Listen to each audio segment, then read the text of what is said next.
C'est en réponse au rejet de la proposition de loi Hassan pour modifier la Constitution que la majorité parlementaire a décidé d'initier une proposition de loi pour corriger et compléter le code électoral. Ça a été fait dans la nuit du mardi au mercredi et depuis l'adoption de ce nouveau code électoral, ça jase de partout. Si pour la mouvance présidentielle, il s'agit de national pour corser un peu le système partisan, l'opposition estime quant à elle que ce code électoral, le nouveau code électoral, est destiné à les exclure de la compétition 2026, qui est un ensemble de compétitions, à savoir les législatives, les communales et municipales, puis la présidentielle. Pour répondre à cette question et permettre aux populations de mieux cerner les tenants et les aboutissants de ce dossier, nous avons invité pour vous l'une des éminentes grises du Parlement qui ont tâté, touché ce code électoral. Il a nom Kazmi Sossou, parlementaire, député de la 11e circonscription électorale. Il a été ancien maire d'Aplaoué.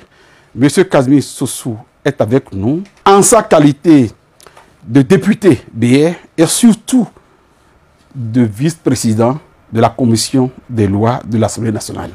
Mesdames, Messieurs, bienvenue sur notre rendez-vous habituel, le Grand Oral, qui reçoit pour vous, comme je l'ai dit, l'honorable Kazmi Sossou.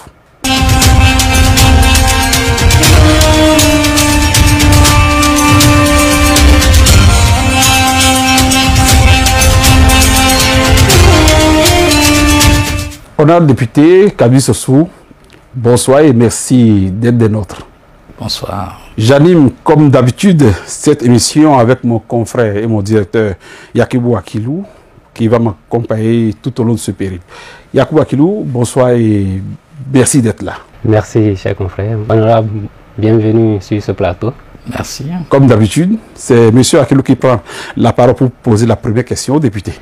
Honorable, en tant que membre du Parti Bloc républicain et au-delà du fait que vous êtes vice-président de la commission des lois, comment expliquez-vous les changements apportés à ce code électoral alors qu'il s'agissait d'une chirurgie que la Cour constitutionnelle demandait?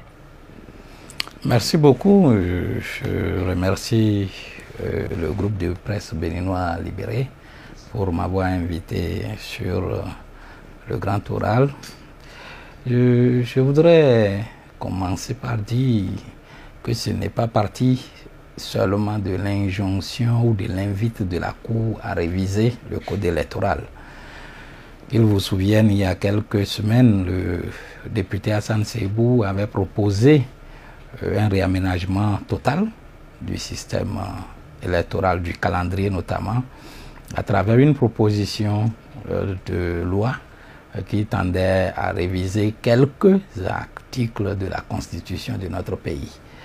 Et donc, c'est cet esprit d'anticipation du bloc républicain qui a conduit les deux autres collègues du président Hassan Seibou, en la personne du président Akena Tondé de l'Union progressiste de Renouveau, à faire également une proposition de loi qui tend à amender le code électoral, et le président Nouré Nouachade du Parti Les Démocrates qui a également déposé une proposition.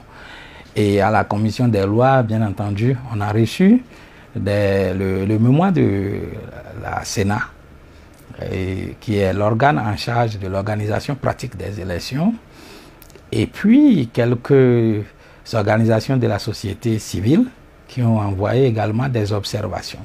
Donc la commission a travaillé sur tous ces documents-là avant d'amener son rapport devant la plénière. Et en plénière, il y a eu des amendements comme notre règlement l'autorise, donc des amendements portés par le député Augustin Waver-Bla, et bien sûr avec le soutien des groupes parlementaires Bloc républicain et groupe parlementaire Union progressiste Le Renouveau. Donc c'est tout ça réuni qui a accouché des amendements du code électoral qui fait actualité au Bénin actuellement. Non, vous avez tout à l'heure, en parlant, cité pas mal d'institutions, mais je n'ai pas cru avoir entendu les démocrates. Est-ce à dire que les démocrates n'ont pas apporté d'amendements ou fait des propositions de modification de votre proposition? Non, j'ai bien cité le président Nourenou Achadé qui a fait également une proposition de loi portant révision du code électoral. Et que ce soit en commission comme en plénière, beaucoup des amendements portés par le président Nourenou Achadé sont pris en compte dans ce qui a été voté par les 79 députés. Alors, si le président Nourenou Achadé a pu faire des observations, des amendements, ainsi que certains de ses autres collègues, alors pourquoi parle-t-on aujourd'hui de code électoral chrysogène, d'exclusion et autres? Non, je pense que nous sommes en politique et chaque chapelle politique a tendance à jouer sur la sensibilité du peuple et de la population. Et nous savons très bien au Bénin que pour se faire élire, parfois il suffit de se faire victimiser. Il suffit de jouer à la victime, quand bien même on ne l'est pas. Et donc c'est dans ce rôle-là que nos amis des démocrates sont en train de jouer. Donc pour qui connaît la politique, ce n'est pas extraordinaire, ce n'est pas nouveau. Tout ce qui a été fait a été de tout consensus. Et à plusieurs égards, si on rentre dans les détails, je vais vous les porter. Et donc, dire que le code tel que voté est chrysogène ou exclusif n'est pas juste. Il y a que nous sommes dans une réforme du système partisan depuis un certain temps. Qu'ils vous souviennent, bien avant l'avènement du président Patrice Talon, il faut remonter dans l'histoire un peu. En 2011, vous allez voir que déjà l'Union fait la nation qui portait la candidature du président Adrien Oumbédi était un grand regroupement. Et en face, il y avait les FCBE qui portaient la candidature de Boni Yahi. Je parle bien de 2011. Et ça montre sociologiquement que le Bénin aspire déjà à ces grands regroupements-là pour porter des leaders, des hommes d'État au pouvoir. Donc ce n'est pas d'aujourd'hui, même si le président Talon a eu le courage de réformer tous les systèmes partisans pour permettre aujourd'hui qu'à l'Assemblée nationale, il y ait 3 partis véritablement nationaux. C'est très important de constater que dans notre sociologie, ça a pris source depuis 2011. Et c'est au premier tour d'ailleurs qu'en 2011, l'élection était terminée. Donc, il y avait déjà une économie pour l'État sur le second tour. Bon, venons au sujet actuel. Le code amendé n'est en rien exclusif. Cela permet aux partis simplement de se renforcer. Aux partis politiques qui, entre-temps, surfaient sur leur fief ou certaines zones du pays pour avoir des élus, de considérer désormais toute l'étendue du territoire national. C'est ce que ce code a de spécial. Ce code, lorsque nous parlons de 20% de suffrages valablement exprimés dans chacune des 24 circonscriptions pour être éligible à l'attribution des sièges, il faut comprendre simplement qu'il s'agit là du livre 4 du Code qui parle des règles particulières de l'élection des membres de l'Assemblée nationale. Les gens confondent 20% pensant que c'est applicable aux 3 élections. Les 20% ne sont pas applicables aux 3 élections. Les 20% ne sont pas applicables à l'élection présidentielle. Les 20% ne sont pas applicables aux élections communales. Il faut bien comprendre de quoi parle-t-on quand on parle de 20%. 20%, il s'agit bien là des élections législatives. Et que tout parti, déjà, depuis 1990, les différents codes ont dit, pour présenter une liste aux élections législatives, il faut pourvoir de candidats dans les 24 circonscriptions législatives de notre pays.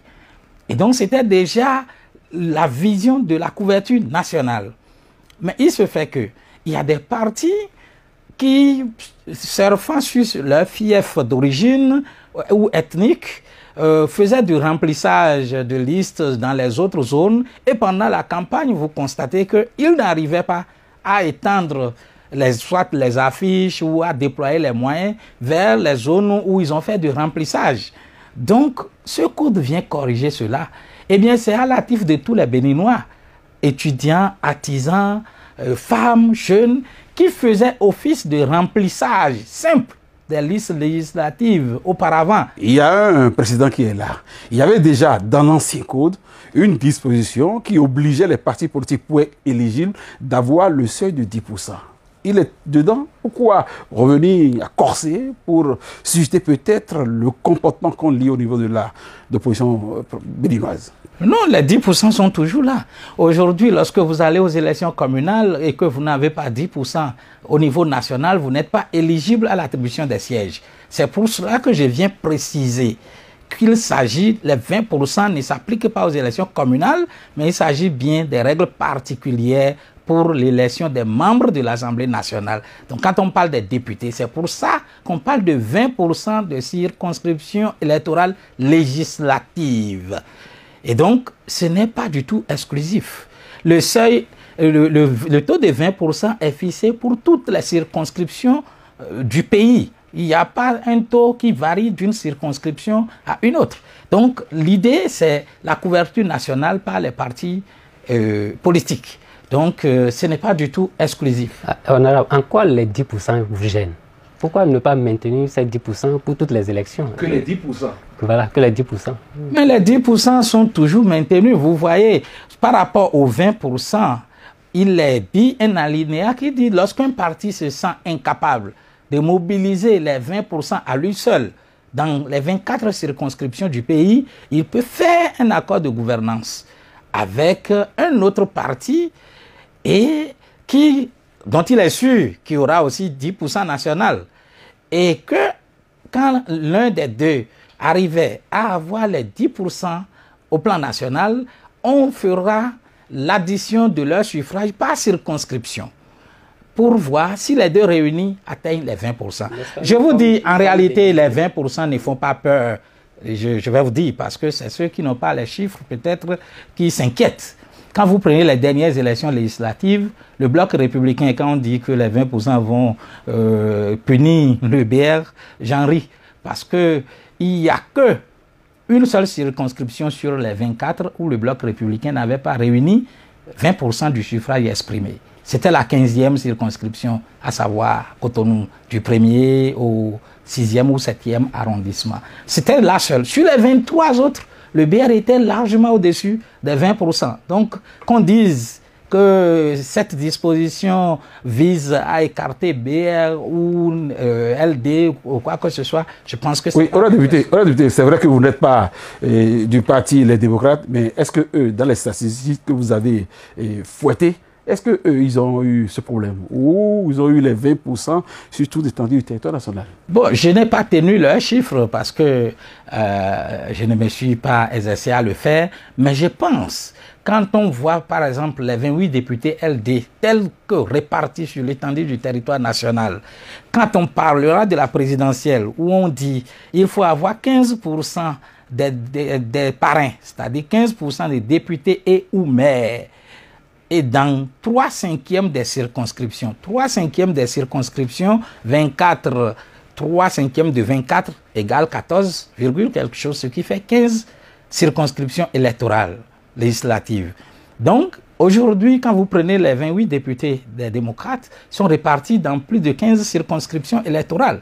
Donc, rien n'est exclusif dans ce qui est voté. L'avantage par rapport à ce code, c'est que les Béninois auront maintenant le temps de connaître chaque duo de candidats à l'élection présidentielle 6 mois avant le premier tour du scrutin. Et ça, c'est l'innovation, je n'entends personne en parler. On dit le candidat dépose son dossier 180 jours avant le premier tour du scrutin. Ça veut dire que 6 mois avant le jour du vote, chaque Béninois saura désormais combien les candidats les duos de candidats sont à être en lice. Et ça permet aux candidats de vendre le programme, parce que c'est le projet de société. Pendant 6 mois, au lieu de 2 semaines d'habitude où on se mettait seulement à battre campagne pendant 2 semaines. Le Bénin sera en campagne 6 mois durant. Ce n'est pas bonne nouvelle pour la presse. En tout cas, pas campagne pendant 6 mois, mais le candidat est déjà connu, aura le temps de vendre son projet aux citoyens jusqu'à 6 mois. Et quand il y a des angles qui seraient flous, les populations seraient à même de poser des questions pour comprendre à fond, pour ne plus élire un président peut-être au hasard. Parce que dans l'euphorie des 15 jours seulement, c'est comme si on s'empresse, on fait un choix, peut-être par essai ou par défaut. Mais 6 mois, le candidat a le temps de rencontrer toutes les couches, d'aller dans tous les départements, pourquoi pas toutes les communes, pour exposer son projet. Honorable, je voudrais revenir par rapport à l'accord de gouvernance. N'est-ce pas une forme déguisée d'alliance que vous avez refusée dans le système partisan? Pas du tout. La charte des partis politiques est claire là-dessus. Les alliances et coalitions sont interdites. Mais vous devez savoir que accord de gouvernance, la différence entre alliance et accord de gouvernance, c'est qu'il n'y a pas unicité de liste. Quand on parle d'alliance, exemple, UP le Renouveau et BR, si on dit alliance, c'est que nous présentons une seule liste de candidatures. Et c'est ça les alliances d'avant. Même on avait Alliance ABT, Alliance Soleil, Alliance... Donc tous les partis qui se regroupaient au sein de cette alliance-là faisaient une liste unique. L'accord de gouvernance, chaque liste, chaque parti fait sa liste et va à l'élection, normalement. Même s'il y a accord de gouvernance entre UP le Renouveau et le Bloc républicain aura sa liste dans les 24 circonscriptions du Bénin. L'UP le Renouveau, sa liste dans les 24 circonscriptions. Et on bat campagne séparément. Très bien. Honorable député, oui. Vous êtes membre du Bloc républicain. Si le parti, les démocrates, décidaient à entrer en accord de gouvernance avec le BR, est-ce que les dispositions de la loi vous obligent à accepter? Non, la charte en l'état, la charte des partis politiques en l'état ne l'autorise pas. La cohabitation entre l'opposition et la mouvance, c'est-à-dire cette alliance-là contre nature, est interdite par la charte des partis politiques, à moins d'aller réviser la loi portant charte des partis politiques pour permettre à démocrates et blocs républicains de faire accord de gouvernance. Sauf catastrophe, à ma connaissance jusque-là, voilà ce qui est. La charte n'est pas encore révisée, donc il saurait y avoir accord de gouvernance entre un parti de la mouvance et un autre de l'opposition. Honorable, je voudrais revenir au niveau du parrainage qui suscite beaucoup de débats. Pourquoi ramener le parrainage dans le giron des partis politiques alors que ça devait être individuel? Je vais compléter, honorable, pour dire qu'en France, par exemple, le parrainage, c'est de la France que vous avez copié ce style. La France même, elle a permis aux députés, aux parlementaires d'avoir à parrainer qui ils veulent sans tenir compte du parti politique. Pourquoi cette forme de dictature dans votre code électoral, honorable député? Dictature, non. Dictature, non, simplement parce que, vous savez, en 2021, il y a eu déjà une expérimentation de parrainage. Et des élus, des députés et des maires ont parrainé et nous avons eu 3 duos de candidats à l'élection présidentielle de 2021. Ce qui était de 10%, c'était le taux de députés et maires réunis. Les députés étaient de 83. Maintenant, il y a 109 députés, puis 77. Donc, il y a augmentation du nombre de parrains. Et si on laissait le taux en l'état, il y aura multiplicité de candidatures.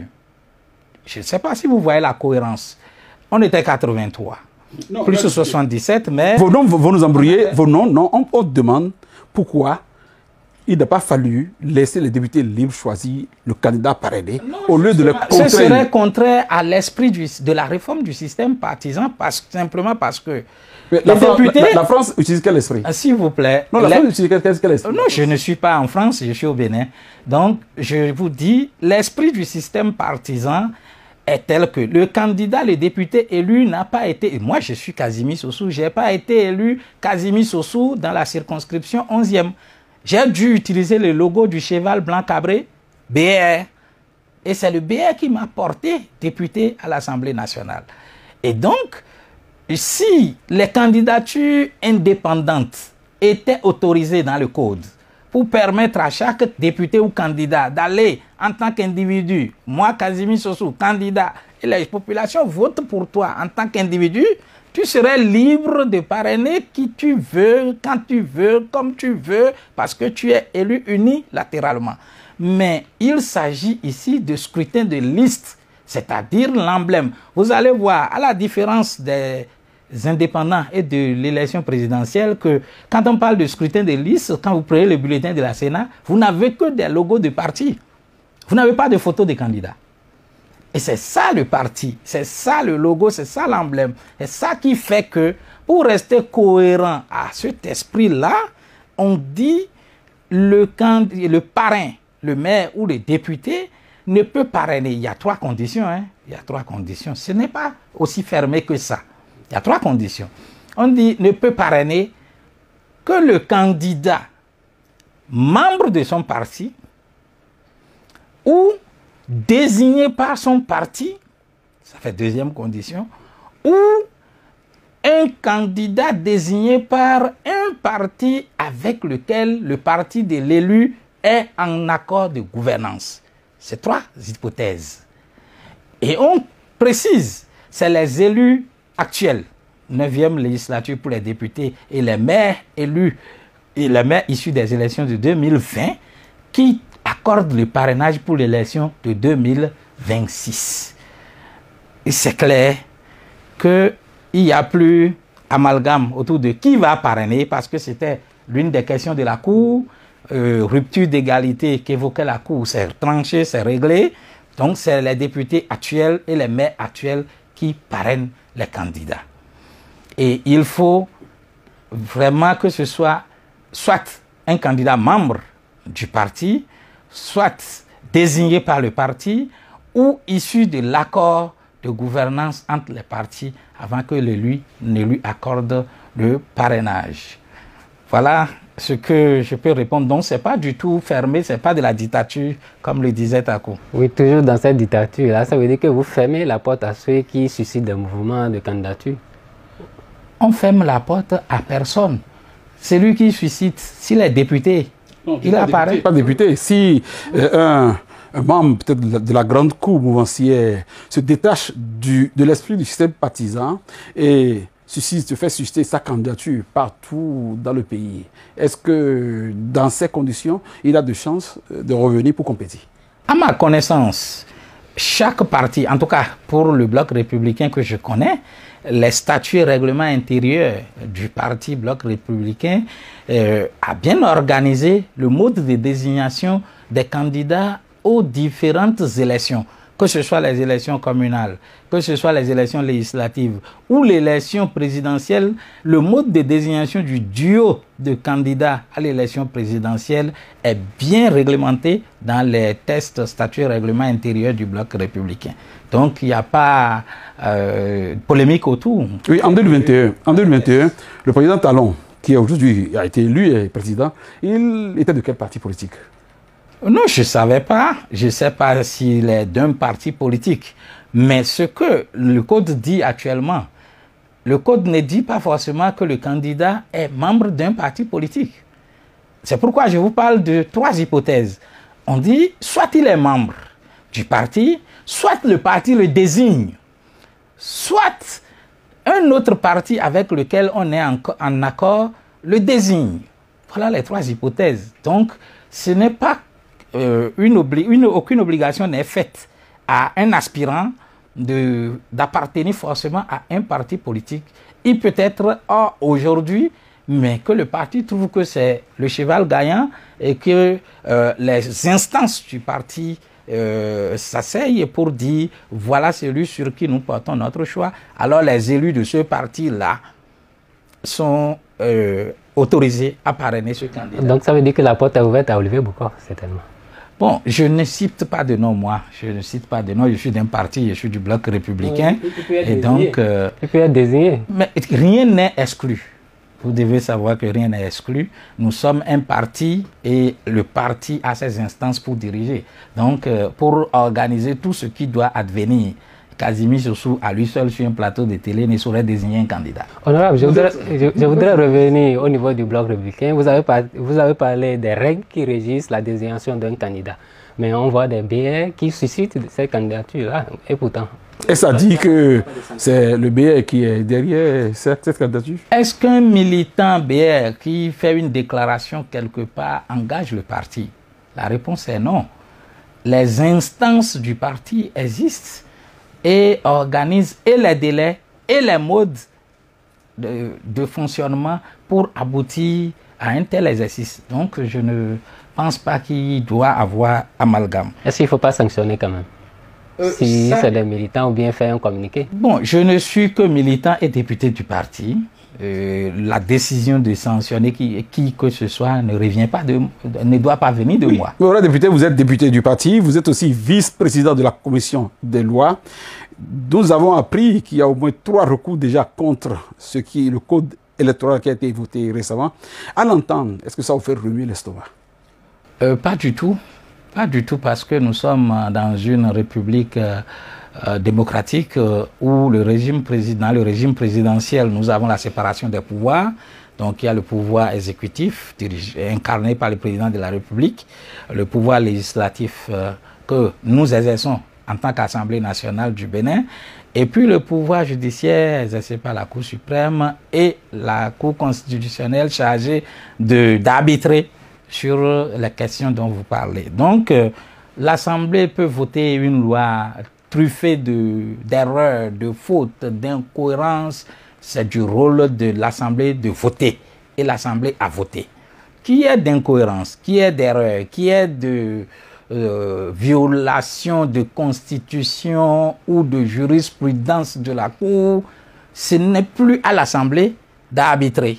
C'est le rôle de la Cour constitutionnelle et je pense que si effectivement des gens ont saisi la Cour constitutionnelle, la Cour dira le droit et chaque institution jouera son rôle. Et quelle sera votre position si éventuellement il y avait quelque chose?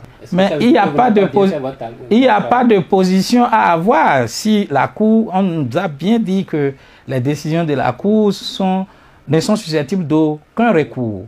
Donc, si la Cour décide, l'Assemblée se plie. Il n'y a rien à faire d'autre que de se plier à la décision de la Cour. Mais je pense, pour ce que je sais, que nous avons été en toute cohérence de ce que je vous ai expliqué. Parce que quand les gens supputent autour des 20%, il faut relativiser pour dire que c'est rattaché aux élections législatives. C'est très important de savoir cette nuance. Voilà, député, la technique nous fait déjà les yeux que nous sommes en train de dégrainer la totalité du temps qui nous est imparti. Alors, je voudrais vous prendre en mot de fin. Je voudrais vous inviter à opiner sur l'impact de ce code électoral sur la base de la population, les chefs quartiers et consorts. Comment se retrouvent-ils dans une telle loi? Merci, M. Takou. Le code tel que voté le 5 mars a intégré la loi interprétative et modificative et complétive de 2020, ce que les gens appelaient la VAR, c'est-à-dire la loi qui allait expliquer comment il faut désigner les maires, les chefs d'arrondissement et autres. Donc, cette loi-là a intégré complètement le nouveau code comme amendement. Et on a fait une extension au niveau des quartiers et villages pour permettre à ce que en 2026, à partir des élections communales, le parti qui serait éligible au siège, c'est-à-dire avoir 10% au plan national, et qui aurait la majorité dans un village ou quartier de ville, désigne le chef de village ou le chef de ce quartier. C'est ce que nous avons mis dans ce code. C'est majorité niveau village et quartier de ville. La particularité par rapport à ce qui se faisait avant, c'est qu'avant, vous avez des listes de conseillers de village fournis par chaque parti. Ce ne sera plus le cas.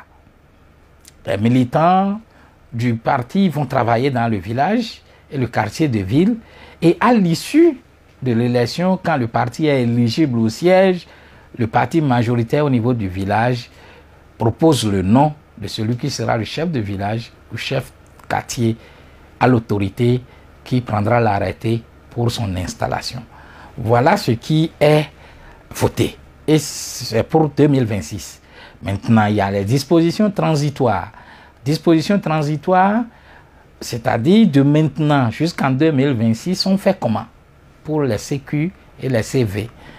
Le code que nous avons voté dit pour la disposition transitoire, la période transitoire, les partis vont tenir compte des résultats des élections de 2020, élections communales de 2020, puisque c'est les élections qui sont plus proches, les élections de proximité qui sont plus proches dans le temps et dans l'espace. Donc c'est ces résultats de 2020 qu'on prend dans chaque village pour pouvoir actualiser la désignation de chef quartier ou chef de village.